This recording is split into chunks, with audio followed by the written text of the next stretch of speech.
Close എൻകൗണ്ടറിൽ Kanthapuram AP Abubakar Musliyar. League ബന്ധത്തെ ചൊല്ലി AP EK വിഭാഗങ്ങൾ തമ്മിലുള്ള വടംവലിയിൽ ആര് വിജയിക്കും? തിരുകേശ വിവാദത്തിൽ കാന്തപുരം സമുദായത്തിനുള്ളിൽ ഒറ്റപ്പെട്ടോ? വനിതാ കോഡ് ബിൽ മുസ്ലിം സമുദായത്തിൽ ഉണ്ടാക്കാൻ പോകുന്ന മാറ്റങ്ങൾ എന്തൊക്കെ? പിണറായി വിജയൻ അധിക്ഷേപിച്ച പോലെ AP വിഭാഗം കഴിഞ്ഞ നിയമസഭാ തെരഞ്ഞെടുപ്പിൽ LDF-നെ പറ്റിച്ചോ? കാന്തപുരം അബൂബക്കർ മുസ്ലിയാർ പ്രതികരിക്കുന്നു ക്ലോസ് എൻകൗണ്ടറിൽ. നമസ്കാരം ശ്രീ കാന്തപുരം.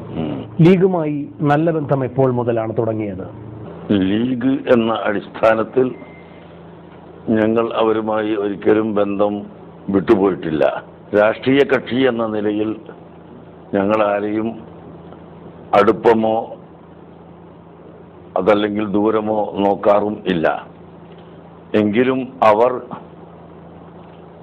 ആദ്യമായി ലീഗ് രണ്ടായി പിരിയുകയും അതിൽ ഞങ്ങൾ രണ്ട് വിഭാഗത്തെയും ഞങ്ങളുടെ പരിപാടികളിലേക്ക് ക്ഷണിക്കുകയുമെല്ലാം ചെയ്യാറുണ്ടായിരുന്നു. പക്ഷേ ഇന്ത്യൻ യൂണിയൻ മുസ്ലിം ലീഗിൻ്റെ ആളുകൾ അതിൽ സംബന്ധിക്കുകയില്ല, മറ്റുള്ളവർ സംബന്ധിക്കും. അങ്ങനെ വന്ന് ഞങ്ങളെ ഇവർ ഒരു ഭാഗം ആക്കി ചിത്രീകരിക്കാൻ ശ്രമിച്ചു. ആ നിലയിലാണ് ഞങ്ങൾ അകന്നുപോയത്. ആ കാലഘട്ടത്തിലാണ് ഞങ്ങളുടെ ചില സമ്മേളനങ്ങളിൽ ജനങ്ങൾ പങ്കെടുക്കാൻ പാടില്ലെന്ന ലീഗിൻ്റെ പ്രഖ്യാപനമുണ്ടാവുകയും ആ പ്രഖ്യാപനം ജനങ്ങൾ ചെവിക്കൊള്ളാതെ വളരെ ശക്തമായി സമ്മേളനം വിജയിപ്പിക്കുകയും ചെയ്തു. അതുമുതൽ ഞങ്ങൾ ലീഗുമായി ബന്ധം വിട്ട നിലയിൽ വന്നു. അതിൽ ജനങ്ങൾ അതിൽ ഇടപെടുകയും രണ്ട് വിഭാഗമാക്കി തിരിക്കാൻ ശ്രമിക്കുകയും ചെയ്തപ്പോൾ ഞങ്ങൾ ഒരു ഭാഗത്തും നിന്നില്ലെങ്കിലും ലീഗിൻ്റെ വിരോധം ഉണ്ട് എന്ന് തോന്നുന്ന വിധത്തിൽ ഇവിടെ അനുഭവിച്ചു എന്നത് ഒരു യാഥാർത്ഥ്യമാണ്. താങ്കളുടെ വിശദീകരണത്തിൽ നിന്ന് ഇതിന്റെ ഉത്തരവാദിത്വം ലീഗിന് അല്ലെങ്കിൽ അമൂർത്തമായി ജനങ്ങൾ എന്ന് പറയുന്ന ഒരു വിഭാഗത്തിനാണ് കൽപ്പിച്ചു കൊടുക്കുന്നത്. പക്ഷേ സമസ്തയുടെ പിളർപ്പ് പിന്നീടുള്ള അനന്തരകാലം ഇതിലൊക്കെ കർക്കശമായി ലീഗിനെതിരെയും ലീഗ് നേതൃത്വത്തിനെതിരെയും വിമർശനം ഉന്നയിച്ചിട്ടുള്ള വ്യക്തിയാണ് താങ്കൾ. അപ്പോൾ അതാണ് ഞാൻ പറഞ്ഞു വരുന്നത്. അങ്ങനെ വന്നപ്പോൾ ലീഗിൻ്റെ ചില നേതാക്കൾ ബിദ്അത്തുകാർ, പുത്തൻ പ്രസ്ഥാനക്കാർക്ക് അനുകൂലമായി അവരുടെ പത്രങ്ങൾ ഉപയോഗപ്പെടുത്താൻ അനുവദിച്ചു കൊടുക്കുകയും പ്രവർത്തനങ്ങൾ സൗകര്യപ്പെടുത്തുകയും ചെയ്തപ്പോൾ ലീഗുമായി ഏറ്റുമുട്ടുന്ന ഒരവസ്ഥ തന്നെ വന്നു. പിന്നീട് അടുത്ത കാലത്ത് ഞങ്ങൾ മനസ്സിലാക്കിയത് ലീഗ് അടിസ്ഥാനത്തിലല്ല, മുസ്ലിം സമുദായം ഇവിടെ ഒറ്റക്കെട്ടായി നിൽക്കണം. ഇവിടെ എല്ലാ വിഭാഗം ആളുകളും അവരുടെ പ്രാതിനിധ്യത്തിന് വേണ്ടി ഗവൺമെന്റിലും അല്ലാതെയും ബാധിച്ചുകൊണ്ടിരിക്കുന്ന കാലഘട്ടമാണ്. അപ്പോൾ മുസ്ലിം സമുദായത്തിന് മുസ്ലിം സമുദായം എന്ന നിലയിൽ കിട്ടാവുന്ന എല്ലാ നേട്ടങ്ങളും ലഭിക്കണമെങ്കിൽ മുസ്ലിം സമുദായം ഒറ്റക്കെട്ടായി നിൽക്കണം എന്ന അടിസ്ഥാനത്തിൽ ഞങ്ങൾ ഈ എതിർപ്പുകളിൽ നിന്ന് അവർ പിന്മാറിയപ്പോൾ മാറുന്നതോടുകൂടി ഞങ്ങളും പിന്മാറി എന്നതാണ് സത്യം. എന്ന് പറയുമ്പോൾ ഈ എതിർപ്പിന്റെ കാലഘട്ടം അവസാനിക്കുന്നത് ലീഗ് മുൻകൈ എടുത്ത് എതിർപ്പിന്റെ ഭാഷയിൽ നിന്ന് അവർ പിന്മാറിയതിനെ തുടർന്നാണ്. ലീഗ് മുൻകൈയെടുത്തു എന്ന് പറയാൻ പറ്റില്ല. ഞങ്ങളും അവരും ഒരേ മനസ്സിൽ ഒത്തുചേർന്ന് വന്നു എന്നതാണ് സത്യം. ഇതിപ്പോൾ അടുത്ത കാലത്തെ കാര്യമാണോ താങ്കൾ പറയുന്നത്? അത് മുഹമ്മദ് ശിഹാബ് തങ്ങളുടെ അവസാന കാലത്തുള്ള സംഭവമാണ് ഞാൻ പറയുന്നത്. പക്ഷേ പിന്നീട് താങ്കൾ ഇടതുപക്ഷ സർക്കാരുമായി സഹകരിച്ച് പ്രവർത്തിക്കുന്ന നിലയാണ് ഉണ്ടായിരുന്നത്. താങ്കൾ ഈ പറയുന്ന മുസ്ലിം സമുദായത്തിലെ വിവിധ വിഭാഗങ്ങൾ ഐക്യപ്പെടേണ്ടതുണ്ട്, അങ്ങനൊരു സമുദായം എന്ന നിലയിൽ ഭരണത്തിൽ നിന്ന് നേടിയെടുക്കേണ്ട അവകാശങ്ങൾ നേടിയെടുക്കേണ്ടതുണ്ട് തുടങ്ങിയ രാഷ്ട്രീയ ആശയങ്ങളുണ്ടല്ലോ, അതിന്റെ അടിത്തറ ലീഗ് ഈ നിയമസഭാ തെരഞ്ഞെടുപ്പിന് മുൻപായി ഒരുക്കിയതായിരുന്നില്ലേ? അതിനോട് സഹകരിക്കുകയായിരുന്നില്ലേ? ആ നിലപാട് അവസരവാദപരമായിരുന്നില്ലേ? ഇല്ല, തികച്ചും അങ്ങനെയല്ല. ലീഗ് അങ്ങനെ ഒരു പ്രത്യേകമായ നിലപാടുകൾ ഒരുക്കി ഞങ്ങളുമായി സംസാരിക്കുകയോ ഞങ്ങളുമായി ഒരു പ്രത്യേകമായ സഖ്യം ഉണ്ടാക്കുകയോ ചെയ്തിട്ടില്ല. പക്ഷേ അവർ ഞങ്ങളോട് വോട്ട് ചോദിച്ചിട്ടുണ്ട്. ചോദിക്കുമ്പോൾ ഞങ്ങളുടെ നിബന്ധനയും ഇവിടെ കക്ഷിത്വമില്ലാതെ ഏകപക്ഷീയമായി പ്രവർത്തിക്കാതെ നിഷ്പക്ഷമായി എല്ലാ കാര്യങ്ങളും നിങ്ങൾ കൈകാര്യം ചെയ്യുന്ന പക്ഷം ഞങ്ങളിവിടെ സൗഹൃദമായി നീങ്ങും എന്നാണ് അവരോടുണ്ടായിരുന്ന കണ്ടീഷൻ. എന്ന് പറയുമ്പോൾ ഏകപക്ഷീയമായി പെരുമാറരുത് എന്ന സൂചന അതിൽ അടങ്ങിയിരിക്കുന്നത് ചേളാരി സമസ്ത എന്ന് നിങ്ങൾ അധിക്ഷേപിക്കുന്ന വിഭാഗത്തിന് ലീഗിലുള്ള പ്രാമാണികതയുണ്ട്. അത് ഈ സഹകരണത്തിന് തടസ്സമാകരുത് എന്നാണ് എന്ന് തന്നെയാണ് അതിന്റെ പ്രധാനമായ ഒരർത്ഥം. അത് തന്നെയാണ്. പക്ഷേ ശ്രീ കാന്തപുരം, ഇത് നിങ്ങൾ നിശ്ചയിക്കുന്നിടത്ത് തുടങ്ങുകയും അവസാനിക്കുകയും ചെയ്യുന്നു. ഇവിടെ എങ്ങനെയാണ് നിങ്ങളെ ഈ വന്ന് കാണുന്നവർ വിശ്വസിക്കുക? പിണറായിയോട് പറഞ്ഞ് സഹായിക്കുക, മുസ്ലിം ലീഗ് നേതൃത്വത്തോട് പറഞ്ഞ് സഹായിക്കുക. ഇലക്ഷനിൽ പിണറായിയോ അവരുടെ അനുയായികളോ അവരുടെ ബന്ധപ്പെട്ടവരോ ആരും ഞങ്ങളെ കണ്ട് സംസാരിക്കുകയോ സഹായം അഭ്യർത്ഥിക്കുകയോ ചെയ്തിട്ടില്ല. അതിന്റെ അടിസ്ഥാനം എന്താണ്? ഉറച്ച വിശ്വാസമുണ്ടായിരുന്നു. അങ്ങനെ വിശ്വാസമുണ്ടായിരുന്നു, അത് കിട്ടിയില്ല എന്നതുകൊണ്ടാണ് നിങ്ങൾ വഞ്ചിച്ചു എന്ന് പിന്നീട് തെരഞ്ഞെടുപ്പ് ഫലം വിലയിരുത്തിക്കൊണ്ട് പിണറായി വിജയൻ പ്രതികരിച്ചത്. വഞ്ചിച്ചു എന്ന് അദ്ദേഹം പറഞ്ഞിട്ടില്ലെങ്കിൽ, ആ വാചകമില്ല എങ്കിൽ അദ്ദേഹത്തിന്റെ വാക്കിൽ നിന്ന് ഞങ്ങളാണ് ഇവിടെ ഇലക്ഷനിൽ വിജയവും പരാജയവും തീരുമാനിക്കേണ്ടത് എന്നാണ് പിണറായി വിജയൻ പറഞ്ഞതിന്റെ അർത്ഥം. അങ്ങനെ ഒരു അതിശയോക്തി അതിലില്ല. പല ഘടകങ്ങളിൽ ഇടത് പക്ഷം പ്രതീക്ഷിച്ചിരുന്ന പിന്തുണയ്ക്കുന്ന മേഖലകളിൽ ഒരു പ്രധാനപ്പെട്ട വിഭാഗമായ താങ്കൾ പാലം വലിച്ചു എന്നാണ് അതിന്റെ അർത്ഥം. ഇല്ല, പാലം വലിച്ചു എന്ന് പറയണമെങ്കിൽ ഞങ്ങളും അവരുമായി ഒരു വാഗ്ദത്തം വേണം. അങ്ങനെ ഒരു വാഗ്ദത്തം ഉണ്ടായിട്ടില്ല. മറിച്ച് അതിന്റെ മുമ്പുള്ള ഇലക്ഷനിൽ അവർ ഞങ്ങളോട് കൂട്ടായി ആവശ്യപ്പെടുകയും വാഗ്ദത്തം നൽകുകയും ചെയ്തിട്ടുണ്ടായിരുന്നു. ഈ ഇലക്ഷനിൽ അങ്ങനെ അവർ ഉറച്ചിരുന്നിട്ടുണ്ടായിരിക്കാം. പക്ഷെ ഞങ്ങളോട് അവർ അങ്ങനെ ഒരു കാര്യം ആവശ്യപ്പെട്ടിട്ടില്ല. പക്ഷെ ഏത് മേഖലയിലാണ് നിങ്ങളുമായി നിസ്സഹകരിച്ചത്? വളരെ താല്പര്യപൂർവ്വം നിങ്ങളുമായി സഹകരിക്കുകയാണ് ചെയ്തത്. എന്ന് മാത്രമല്ല, കഴിഞ്ഞ തെരഞ്ഞെടുപ്പിന് തൊട്ട് മുൻപ് എത്ര സ്കൂളുകളാണ് താങ്കൾക്ക് അനുവദിച്ചത്?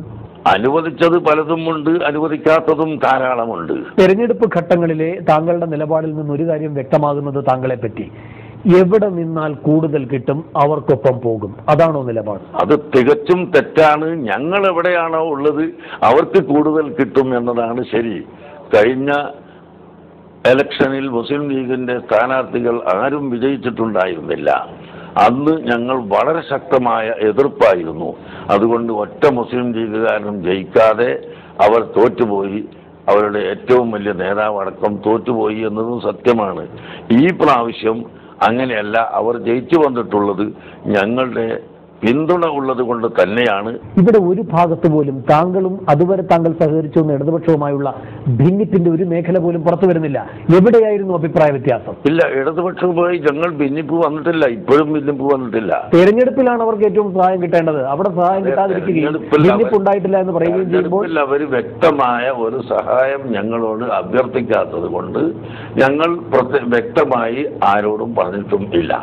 പക്ഷേ ഇടതുപക്ഷ നേതൃത്വത്തിന് അറിയില്ല ഇങ്ങനെ കാന്തപുരത്തോട് ഞങ്ങൾ അങ്ങോട്ട് പോയി കൃത്യമായി കാര്യങ്ങൾ ധരിപ്പിച്ചിട്ടില്ല. കാന്തപുരത്തെ സ്വാധീനിക്കാനാകട്ടെ ലീഗ് നേതൃത്വം കിണഞ്ഞ് പരിശ്രമിക്കുകയും ചെയ്യുന്നുണ്ട്. എന്നിട്ടും ഇടപെടാതെ ഇരുന്നു എന്നാണോ? തികച്ചും അങ്ങനെയാണുള്ളത്. അവർക്കറിയാം ലീഗിന്റെ ആളുകൾ വരുന്നുണ്ട്. ഞങ്ങളത്തെ എല്ലാവരും വരാറുണ്ട്, എല്ലാ ഇലക്ഷനിലും വരും. എന്റെ ചോദ്യം, പിണറായി വിജയൻ അന്ന് മുൻകൈ എടുക്കുകയും ഒരു ധാരണ നിങ്ങൾ തമ്മിൽ ഉണ്ടാവുകയും ചെയ്തിരുന്നുവെങ്കിൽ തടസ്സം വിന കാന്തപുരം വിഭാഗം മുൻപ് എന്ന പോലെ ഇടത് ഐക്യത്തിന് ബലം തരുന്ന തരത്തിലുള്ള നിലപാട് കൈക്കൊള്ളുമായിരുന്നു. അദ്ദേഹം ഇടപെട്ടിരുന്നുവെങ്കിൽ ഞങ്ങൾക്ക് ചില അനുഭവങ്ങളുടെ വെളിച്ചത്തിൽ ചില കാര്യങ്ങൾ കൂടി അദ്ദേഹത്തോട് പറയാമായിരുന്നു. അത് പറഞ്ഞിട്ട് അദ്ദേഹം സമ്മതിക്കുകയായിരുന്നുവെങ്കിൽ ഞങ്ങൾക്ക് പിന്തുണ നൽകുകയും ചെയ്യാമായിരുന്നു. പിണറായി സമ്മതിക്കുകയോ സമ്മതിക്കാതിരിക്കുകയോ ചെയ്യുമായിരുന്ന വിഷയങ്ങൾ അപ്പോൾ താങ്കളുടെ മനസ്സിലുണ്ട്. അത് ലീഗ് നേതൃത്വം സമ്മതിച്ചു എന്ന ഉറപ്പും താങ്കൾക്ക് ലഭിച്ചിട്ടുണ്ട്. എന്തായിരുന്നു അത്? അതിപ്പോൾ വ്യക്തമാക്കാൻ ഉദ്ദേശിക്കുന്നില്ല. ഇത് പിണറായിക്കും കാന്തപുരത്തിനും ലീഗ് നേതൃത്വത്തിനുമിടയിൽ കൈമാറപ്പെടേണ്ട ഒരു രഹസ്യമല്ല. രഹസ്യമല്ല, പരസ്യമായി തന്നെ അവസരം വരുന്ന സമയത്ത് ഞങ്ങൾ പറയുകയും ചെയ്യും. ഇപ്പോൾ ഞങ്ങൾ അങ്ങനെ ഒരു കക്ഷി ചേരാനോ ഒരു വിഭാഗം ചെയ്ത തെറ്റ് ചൂണ്ടിക്കാണിക്കാനോ ഉദ്ദേശിക്കുന്നില്ല. കക്ഷി ചേരുന്നതിന്റെ വിഷയമല്ല ഇത്. നിങ്ങൾ ഒരു വിഭാഗത്തിൽ നിന്ന് മറ്റൊരു വിഭാഗത്തിലേക്ക് സഹകരണത്തിന്റെ ചുവട് മാറ്റുന്നു, പ്രത്യേകിച്ച് കാര്യകാരണങ്ങൾ ചൂണ്ടിക്കാട്ടാതെ. ഇപ്പോൾ നിങ്ങൾ പറയുകയാണ് അതിന് ചില കാര്യങ്ങൾ ഉണ്ടായിരുന്നു എന്ന്. ഒരു സമുദായത്തിന്റെ പ്രതിനിധിയാണ് താങ്കൾ.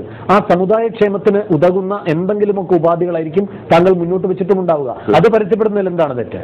അതെ, അത് ഇപ്പോൾ പരസ്യപ്പെടുത്തുന്നതിൽ യാതൊരു ഗുണവും ഇല്ല എന്ന് പറയുമ്പോൾ അത് ഇതുവരെ നേടിയെടുത്തിട്ടില്ല.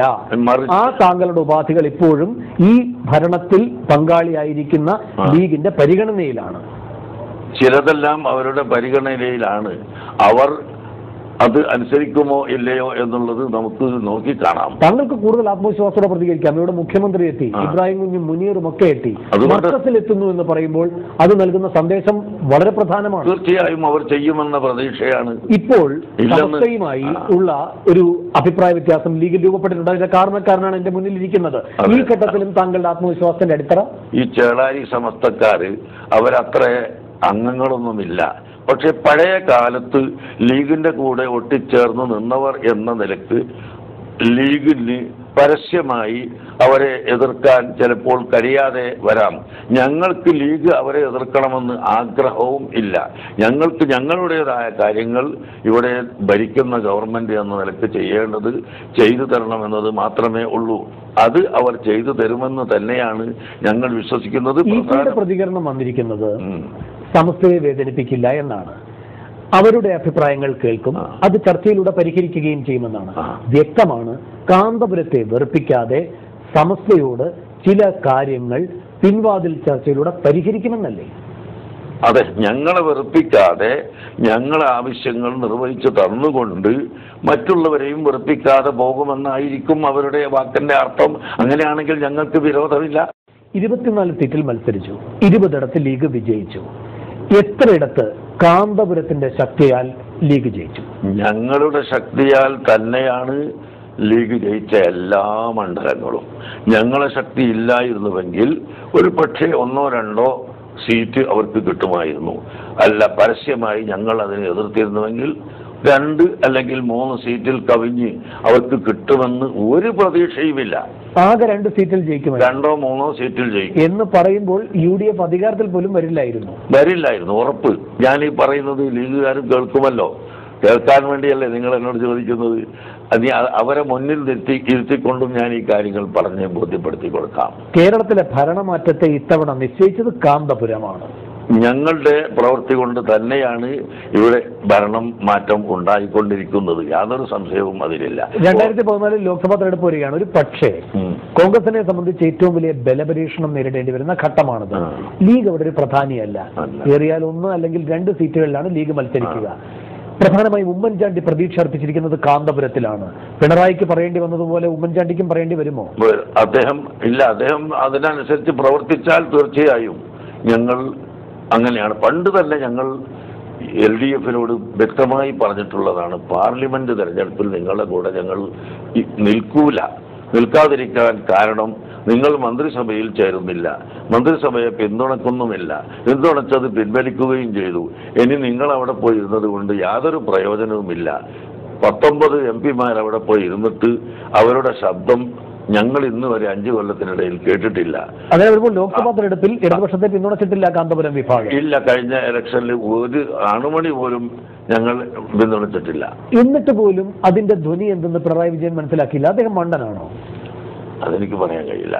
ഇതൊരു മണ്ടത്തരമായിരുന്നു. അതല്ലേ, അത് പറയാൻ കഴിയില്ല. അദ്ദേഹം ബുദ്ധിയുള്ള ആളുകല്ലേ അത്. പക്ഷെ ഈ വിഷയം അദ്ദേഹത്തെ ഞാൻ ധരിപ്പിച്ചിട്ടും ഉണ്ട്. അപ്പോൾ പിണറായി ചോദിച്ചിട്ടുണ്ടാവില്ലേ നിയമസഭയുടെ കാര്യത്തിൽ അങ്ങനെ ആശങ്കയൊന്നും വേണ്ടല്ലോ എന്ന്? അപ്പോൾ ചോദിച്ചിട്ടുണ്ട്. നിയമസഭയുടെ കാര്യത്തിൽ നമുക്ക് വേണ്ടത് ചെയ്യാം എന്ന് ഞാൻ പറഞ്ഞിട്ടും ഉണ്ട്. അതാണ് അദ്ദേഹം പറഞ്ഞതിന്റെ അർത്ഥം. പക്ഷേ എന്നിട്ട് പിന്നെ അദ്ദേഹത്തിന്റെ പാർട്ടിയോ ഞങ്ങളോട് ഒരാവശ്യവും പെട്ടിട്ടില്ല. ശരി, കാന്തപുരത്തിന് മുൻകൈ എടുത്ത് അങ്ങോട്ട് പോകാമായിരുന്നു, എന്തുകൊണ്ട് ചെയ്തില്ല? ഞങ്ങൾ രാഷ്ട്രീയ കക്ഷിയല്ലാത്തത് കൊണ്ട്. രാഷ്ട്രീയ കക്ഷി അല്ലാത്തതുകൊണ്ട് ഓരോ ഘട്ടത്തിലും രാഷ്ട്രീയ പാർട്ടികൾക്ക് നിങ്ങളുടെ സഹായം വേണമെങ്കിൽ അവർ മുൻകൈ എടുത്ത് വേണം. ശ്രീ കാന്തപുരം, താങ്കൾ സൂചിപ്പിക്കുകയുണ്ടായി ആരാധനാ ആലയങ്ങളുമായി ബന്ധപ്പെട്ട് സംഘടനകൾ ഉണ്ടാവാതിരിക്കാൻ, സമുദായത്തിന്റെ പൊതു നന്മയ്ക്ക്, ഇതിനെല്ലാം വേണ്ടിയാണ് ലീഗുമായി സഹകരിക്കാൻ ഘട്ടം ഘട്ടമായി തീരുമാനിക്കുകയുണ്ടായത് എന്ന്. താങ്കൾക്കറിയുന്നതാണ്, ഈ അടുത്ത കാലത്തൊന്നും ഇത്തരം സംഘടനകളൊന്നുമില്ല. ഈ സംഘടന അതിന്റെ പാരമ്യത്തിൽ നിന്നപ്പോൾ എന്ന് പറയുമ്പോൾ ഒരു യുവജന വിഭാഗം നേതാവായി പിന്നീട് 85-ൽ പിളർന്ന് താങ്കൾ വരുമ്പോൾ നാടിന്റെ പല മേഖലകളിലും അടിവാങ്ങുമ്പോൾ അരിവാൾ സുന്നി എന്ന പേർ നിങ്ങൾക്ക് കിട്ടുന്ന നിലയിൽ CPIM നിങ്ങളെ പിന്തുണച്ചിട്ടുണ്ട്. CPIM-ന്റെ പിന്തുണ ഇനിയും വേണ്ട എന്നോ അവരുടെ പിന്തുണയുമായി ഞങ്ങൾ നിൽക്കുകയില്ല എന്നോ ഈ പറഞ്ഞതിന് അർത്ഥമില്ല. കാന്തപുരം 2014 ഇടതുപക്ഷത്തെ പിന്തുണയ്ക്കാൻ പോകുന്നില്ല എന്ന് തീരുമാനിച്ചിട്ടില്ല. ഭരണം കിട്ടാൻ പോകുന്നില്ല. അവർക്ക് തീരുമാനമില്ല. ഇതുവരെ ഉണ്ടായ നയം അതാണ്. ചിലപ്പോഴേ പ്രതിപക്ഷത്ത് ഇരുന്നിട്ട് നല്ല ശബ്ദിക്കേണ്ട ആള് വേണം, അത് വേണ്ടാന്ന് അർത്ഥമല്ലല്ലോ. ആരും പ്രതിപക്ഷത്ത് ബുദ്ധിയുള്ള ആളില്ലെങ്കിൽ ഭരണപക്ഷം തോന്നിയതൊക്കെ ചെയ്ത് കളയും. 2014ലേക്കും കാന്തപുരം ഒരു വാതിൽ തുറന്നിടുന്നു. അപ്പൊ നല്ല ബുദ്ധിയുള്ള ആളുകള് പ്രതിപക്ഷത്തിരിക്കേണ്ട ആവശ്യമുണ്ട് എന്ന് തോന്നുമ്പോ അങ്ങനത്തെ ആളുകൾ വരുമ്പോ അവരെ ജയിപ്പിക്കാതെ ഞങ്ങൾ നോക്കും. ഇവിടെ രണ്ട് കാര്യങ്ങൾ ഞങ്ങൾക്കല്ല. 2014ലേക്ക് വാതിൽ തുറന്നിടുന്നു. രണ്ടാമതായി ഇടതുപക്ഷവുമായി അകന്നിട്ടില്ല എന്ന സൂചന UDF നൽകിക്കൊണ്ട് വീണ്ടും വിലപേശാൻ ഒരുങ്ങുന്നു. വിലപേശില്ലല്ലോ, ഞങ്ങൾക്കൊന്നും നേടിയെടുക്കാനില്ല. ഞങ്ങൾക്ക് MLA സ്ഥാനം വേണ്ട, MP സ്ഥാനം വേണ്ട, പഞ്ചായത്ത് സ്ഥാനം വേണ്ട. അപ്പൊ ഈ വിലപേശൽ എന്ന പ്രശ്നം ഇവിടെ ഉത്ഭവിക്കുന്നില്ല. തിരുകേശ വിവാദത്തിലേക്ക് വന്നാൽ ഇപ്പോൾ ലീഗ് നേതൃത്വവുമായി അടുപ്പമുണ്ട് എന്ന് താങ്കൾ തന്നെ വിശദീകരിക്കുകയുണ്ടായി. തിരുകേശ വിവാദത്തിൽ ഹൈദരലി ശിഹാബ് തങ്ങളുമായി അഭിപ്രായ ഭിന്നതയിലാണ് ഇപ്പോൾ താങ്കൾ. ഇത് ലീഗുമായി തുടർന്ന് ഐക്യപ്പെട്ടു പോകുന്നതിന് തടസ്സമാണെന്ന് കരുതുന്നുണ്ടോ? തിരുകേശ വിവാദം അതൊരു വിവാദമായി തന്നെ ഞങ്ങൾ കാണുന്നില്ല. അദ്ദേഹം താങ്കൾ അടിച്ചു വിതരണം ചെയ്ത കൂപ്പണിൽ ഒരെണ്ണം എടുക്കുകയും, എനിക്ക് തോന്നുന്നു 1000 രൂപയുടെ കൂപ്പണാണെന്ന് തോന്നുന്നു, കൂപ്പൺ എടുക്കുകയും സംഭാവന നൽകുകയും ചെയ്തു. പിന്നീടാണ് അബദ്ധം മനസ്സിലായത്. അദ്ദേഹം അത് തിരികെ വാങ്ങണമെന്ന അഭിപ്രായം പോലും ഉയർന്നു വരികയുണ്ടായി.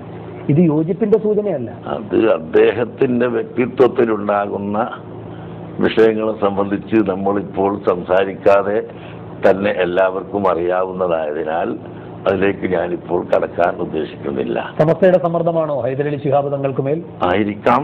തിരുകേശത്തിന്റെ ആധികാരികത ചോദ്യം ചെയ്യപ്പെട്ടിട്ടുള്ളത് അഹമ്മദ് ഖസ്റജി, അദ്ദേഹമാണ് താങ്കൾക്കത് കൈമാറിയത് എന്ന് പറയുന്നു. കുടുംബപരമായി അദ്ദേഹത്തിൽ അത് നിക്ഷിപ്തമായിരുന്നു എന്നുമാണ് പറയപ്പെടുന്നത്. പക്ഷെ അങ്ങനെയല്ല എന്ന് ആ കുടുംബത്തിലെ അദ്ദേഹത്തിന്റെ പറഞ്ഞിട്ടില്ല. ഏത് കൈകാര്യ ശൃംഖലയിലൂടെ കിട്ടി? അദ്ദേഹം വളരെ വ്യക്തമായിട്ട് ഇവിടെ ഇന്റർവ്യൂ നടത്തപ്പെട്ട ആളുകളോട് പറഞ്ഞിട്ടുള്ളത് എനിക്ക് വളരെ വ്യക്തമായ പരമ്പരയിലൂടെ ലഭിച്ചിട്ടുള്ളതും എൻ്റെ പിതാവിൻ്റെ കാലത്ത് തന്നെ അത് എൻ്റെ വീട്ടിൽ നിക്ഷേപിച്ചിട്ടുള്ളതുമാണ് എന്നല്ലാതെ അദ്ദേഹത്തിൻ്റെ കുടുംബത്തിലൂടെ ലഭിച്ചു എന്ന് അദ്ദേഹം പറഞ്ഞിട്ടില്ല. അദ്ദേഹത്തിൻ്റെ കുടുംബം വളരെ വിശ്വാസയോഗ്യമായ കുടുംബമാണ് എന്ന് പഠിപ്പിക്കുന്നതിന് വേണ്ടി കുടുംബത്തിൻ്റെ പരമ്പര പറയുകയും ഈ തിരുകേശം എനിക്ക് വളരെ വിശ്വസ്തമായ രേഖയിലൂടെ ലഭിച്ചതാണെന്ന് പറയുകയും ചെയ്തു. മുഹമ്മദ് ഖസ്റജിക്ക് എന്തായാലും ഇങ്ങനെ തിരുകേശമുണ്ട് എങ്കിൽ അത് അദ്ദേഹത്തിന് അറിയുമല്ലോ, അദ്ദേഹം അത് വിശദീകരിക്കേണ്ടതുമാണ്. അതുണ്ടായിട്ടില്ല. രണ്ടാമത്തെ കാര്യം, 2009 ആ പിതാവിനെ ആദരിച്ചുകൊണ്ട് അവരുടെ തന്നെ നേതൃത്വത്തിൽ അഹമ്മദ് ഖസ്റജി പുസ്തകം എഴുതുകയുണ്ടായി. അതിൽ ഈ തിരുശേഷിപ്പുകളെ പറ്റിയുള്ള വിശദാംശങ്ങളെല്ലാം അടങ്ങിയിട്ടുണ്ട്. അവിടെയും ഇത് പറയപ്പെടുന്നില്ല. അതെല്ലാം തെറ്റാണ്. നിങ്ങളെ ആരോ തെറ്റിദ്ധരിപ്പിച്ചതാണ്. അദ്ദേഹം അങ്ങനെ ഒരു ഗ്രന്ഥം എഴുതിയിട്ടില്ല. മുഹമ്മദ് ഖസ്റജി എന്തുകൊണ്ട് ഇത് രഹസ്യമാക്കി വെച്ചു? ഇല്ല, രഹസ്യമാക്കി വെക്കേണ്ടതാണ്. പരമ്പര എന്ന് പറയുന്നത് എല്ലാവർക്കും വിളിച്ച് ഓതി കൊടുക്കേണ്ടതല്ല. പക്ഷെ താങ്കൾക്കും അറിയുന്നത് പോലെ ഇന്ത്യയിൽ തന്നെ ഇപ്പോൾ വെല്ലൂരിൽ തിരുശേഷിപ്പുകളുടെ ചില ഭാഗങ്ങൾ സൂക്ഷിച്ചിട്ടുണ്ട്. ദില്ലി ജുമാ മസ്ജിദിലുണ്ട്, കശ്മീരിലെ ഹസ്രത്ത് മസ്ജിദിലുണ്ട്. അപ്പോ തിരുശേഷിപ്പുകൾ ആരുടെ കൈവശമുണ്ട് എന്നത് രഹസ്യമായി സൂക്ഷിക്കേണ്ടതല്ല, ആദരണീയമായി പരിരക്ഷിക്കേണ്ടതാണ്. അവിടെ എന്തൊരു നിഗൂഢത? ഇല്ല. അവിടെ ഡൽഹിയിലുള്ളതുപോലെ വെല്ലൂരിലുള്ളതുപോലെ മറ്റ് പല സ്ഥലങ്ങളിലുമുള്ളതുപോലെ അഹമ്മദ് ഖസ്റജിയുടെ കയ്യിലും ഉണ്ട് എന്ന് അദ്ദേഹം വ്യക്തമാക്കുകയും അതിനുവേണ്ടി പ്രത്യേകമായ സ്പെഷ്യൽ റൂം തയ്യാർ ചെയ്ത് അവിടെ സംഘടിപ്പിക്കുകയും ഈ റമദാൻ 23-ന് അവിടെ വരുന്ന ആര് വന്നാലും അവർക്കത് കാണിച്ചു കൊടുക്കുകയും ചെയ്തുകൊണ്ടിരിക്കുന്നു. ആ ദിവസത്തേക്ക് ഇവിടുത്തെ മറുപക്ഷമായ മൗലവിമാരും കക്ഷികളുമെല്ലാം അബൂദാബിയിൽ ഉണ്ടായിരുന്നു. അവർക്ക് ക്ഷണവും കൊടുത്തിരുന്നു ഞങ്ങളുടെ ചില പ്രവർത്തകർ. അവർ അത് അന്വേഷിക്കാൻ വന്നില്ല. അഹമ്മദ് ഖസ്റജിയോട് നേരിട്ട് നമുക്ക് പോയി ചോദിക്കാം എന്ന് ഞങ്ങൾ മുമ്പേ പറഞ്ഞത്, അന്നും അവർക്ക് ക്ഷണം കൊടുത്തിട്ട് വരാതിരുന്നത് ഇത് വ്യക്തമാക്കണമെന്ന അവർക്ക് ഉദ്ദേശമേ ഇല്ലാത്തത് കൊണ്ടാണ്. താങ്കൾ ഈ പറയുന്ന കൊട്ടാരവുമായും ഈ കുടുംബവുമായുമെല്ലാം ഈ പറയുന്നത് പോലെ EK അബൂബക്കർ മുസ്ലിയാർക്കും ബന്ധമുണ്ടായിരുന്നതാണ്. അദ്ദേഹവും അവിടെ പോയിട്ടുണ്ട്. മദീന ചരിത്രമടക്കം ഈ മുഹമ്മദ് ഖസ്റജി അദ്ദേഹത്തോട് വിശദീകരിച്ചിട്ടുണ്ട്. അപ്പോഴൊന്നും ഇതേപ്പറ്റി ഒരു പരാമർശവും ഉണ്ടായിട്ടില്ല എന്നും ആ വിഭാഗം പറയുന്നുണ്ട്. ഇല്ല, ഇ.കെ. അബൂബക്കർ മുസ്ലിയാർക്ക് അങ്ങനെയുള്ള ബന്ധമൊന്നും ഉണ്ടായിട്ടില്ല. അദ്ദേഹം ജീവിതത്തിൽ ഒറ്റ പ്രാവശ്യം അബുദാബിയിൽ പോയിട്ടുണ്ട്. അന്ന് ഈ അഹമ്മദ് ഖദർജിയുടെ പിതാവ് മുഹമ്മദ് ഖദർജി മന്ത്രിയാണ്. മന്ത്രി എന്ന നിലയിൽ മന്ത്രിയുടെ ഓഫീസിൽ ഒരു പ്രാവശ്യം കണ്ടിട്ടുണ്ടായിരിക്കാം, അല്ലാതെ ഒന്നുമില്ല. ഒരു മന്ത്രിയുടെ ഓഫീസിൽ ചെന്നിട്ട് വിദേശത്ത് നിന്ന് ഒരു പണ്ഡിതൻ വന്ന് സ്വീകരണം കൊടുക്കുമ്പോൾ എൻ്റെ വീട്ടിൽ അവിടെ തിരുകേശുണ്ട് എന്ന് പറയാനുള്ള സമയമൊന്നും ഉണ്ടാവില്ല. അത് മന്ത്രി എന്ന നിലക്ക് നിങ്ങളെ സ്തുതിയൊക്കെ എന്തെന്ന് ചോദിച്ചു, സ്വീകരണം കൊടുത്തു, ഒരു ചായ കൊടുത്തു, അയക്കലാണ്. അല്ലാതെ ഇ.കെ. അബൂബക്കർ മുസ്ലിയാർ അവിടെ പോയി താമസിക്കുകയോ അദ്ദേഹവുമായി ബന്ധപ്പെടുകയോ ഒന്നും ചെയ്തിട്ടില്ല. 2005 മർക്കസിൽ തിരുകേശമുണ്ട് എന്ന് താങ്കൾ പറയുകയുണ്ടായിട്ടില്ലേ? ഉണ്ട്. അതെവിടെ നിന്നാണ്? അത് വേറെ 2 വഴിക്ക് ലഭിച്ചതുണ്ട്. അന്നൊന്നും ഉണ്ടാവാത്ത തരത്തിൽ വിശ്വാസികൾക്ക് അതിന്റെ ദർശന പുണ്യം ഉൾപ്പെടെയുള്ളത് കിട്ടട്ടെ എന്ന നിലയിൽ വാണിജ്യാടിസ്ഥാനത്തിൽ ഒരു മസ്ജിദ് നിർമ്മിക്കുന്നതിന്റെ ആശയം വരാതിരുന്നത്? അത് രണ്ടും തെറ്റാണ് നിങ്ങൾ പറയുന്നത്. അതിന്റെ മുമ്പ് ജനങ്ങൾക്ക് ഇല്ല എന്ന് പറയുന്നത് ശരിയല്ല. മുമ്പും ഞങ്ങൾ അത് ഇവിടെ പ്രദർശിപ്പിച്ചിട്ടുണ്ട്, ആളുകളെ കാണിച്ചിട്ടുണ്ട്, ആളുകൾ വെള്ളം കുടിച്ചിട്ടും ഉണ്ട്. അതെവിടെ നിന്ന് വന്നതാണ്? അത് വന്നത് മദീനയിൽ നിന്ന് വന്നത്. മദീനയിൽ നിന്നാണല്ലോ എല്ലാം വരുന്നത്. ശ്രീ കാന്തപുരം, പക്ഷെ അതിന്റെ വഴി താങ്കൾ പറയുന്നില്ല. എന്തിനാണ് അതിലൊരു രഹസ്യം? ഇല്ല, ഒരു രഹസ്യവും ഇല്ല. വഴിയൊക്കെ പറഞ്ഞു കഴിഞ്ഞിട്ടുള്ളതാണ്, ഇനി രണ്ടാമത് പറയേണ്ടതില്ല. മദീനയിൽ നിന്ന് വന്നിട്ടുള്ളതാണ്. അതിൽ 2 പരമ്പരയുണ്ട്. അത് ഒന്ന് ബർക്കാത്തി സാദാത്തുക്കളുടെ പരമ്പരയാണ്, ഒന്ന് ബോംബെയിലുള്ള മറ്റൊരാളിൽ നിന്നിട്ട് ലഭിച്ചതാണ്. അന്നൊന്നും ഇതൊരു വലിയ ആരാധനാ കേന്ദ്രമാക്കുക, അവിടെ പ്രദർശിപ്പിക്കുക എന്ന ആശയം വരാതിരുന്നു. ആരാധന കേന്ദ്രമാക്കുന്ന പ്രശ്നം ഇനി ഇപ്പോഴും ഇല്ല. നബിയുടെ തിരുശേഷിപ്പ് കാണാൻ ഒരു അവസരം കിട്ടുക, നബിയുടെ തിരുശേഷിപ്പ് കാണാൻ വരുന്ന ആളുകൾക്ക് നിസ്കരിക്കാൻ പറ്റിയ ഒരു വലിയ പള്ളി ഉണ്ടാക്കണം എന്ന് മാത്രമേ ഉള്ളൂ. എന്ന് പറയുമ്പോൾ 45 കോടിയുടെ പള്ളി, അത് പിന്നെ എഞ്ചിനീയർമാരുടെ തീരുമാനം ഉണ്ടാവും. അത് പള്ളി എന്ന് പറഞ്ഞാൽ പള്ളി മാത്രം പോരല്ലോ. പള്ളിക്ക് പാർക്കിംഗ് വേണം, പള്ളിക്ക് മറ്റ് സൗകര്യങ്ങൾ വേണം, അവിടെ ഖുർആൻ പഠനം. ശ്രീ കാന്തപുരത്തിന്റെ ട്രാക്ക് റെക്കോർഡ് നോക്കുമ്പോഴാണ് ഈ പറയുന്ന ഉദ്ദേശം എവിടേക്കാണ് പോകുന്നത് എന്ന് സംബന്ധിച്ച വിമർശനങ്ങൾ ഉയരുന്നത്. മാവൂർ റോഡിൽ ജുമുഅയ്ക്ക് എന്ന് പറഞ്ഞുകൊണ്ടൊരു മസ്ജിദ് താങ്കൾ തുടങ്ങുന്നു. അതെത്ര വിപുലാകാരിയായി! ഇപ്പോൾ അതുകൊണ്ട് തിരുകേശം സൂക്ഷിക്കുന്നതിന് വേണ്ടി 1200ഓളം AC റൂമുകളൊക്കെ ഉള്ള പലതരം സംവിധാനങ്ങളെല്ലാം സ്വരുക്കൂട്ടുന്ന ഒരു വലിയ ഷോപ്പിംഗ് മാളാണ് താങ്കൾ ഉദ്ദേശിക്കുന്നത് എന്നാണ് ആക്ഷേപം. അതൊക്കെ നിങ്ങളുടെ മനസ്സിലുള്ളതായിരിക്കും, ഞങ്ങളെ മനസ്സിൽ അതൊന്നുമില്ല, ഞങ്ങൾ അങ്ങനെ ഉദ്ദേശിച്ചിട്ടും ഇല്ല. 1200 AC റൂം ഉണ്ടാകുമോ അവിടെ? ഒരു AC ഉണ്ടാവും തീരുമാനിച്ചിട്ടില്ല.